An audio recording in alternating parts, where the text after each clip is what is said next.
Ebi Vu ishte vetëm 14 vjeç, e veshur me një fustan spitali, duke pritur, dhe mamaja i tha: "Thjesht bëhu trime, hyr brenda, do të bëhesh e bukur pasi të dalësh." Ajo pa gjithçka, e vetishme vetëm me anestezi lokale. Ajo pa sa gjak po humbiste, sa dhjam po dilte nga trupi i saj. 14 vjeç. Sot, Ebi është 35. Ka bërë rreth 100 operacione plastike, $500,000 të investuar në bukuri. Por ajo sot se nuk pendohet.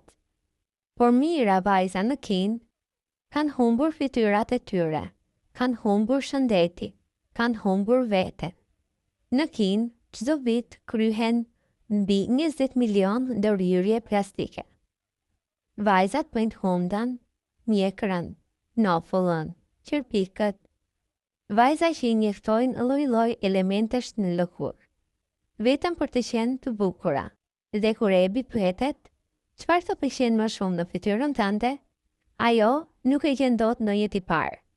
Bukuria kur bëhet plag, kur bëhet varësi, kur bëhet luftë me veten, a është më bukuri?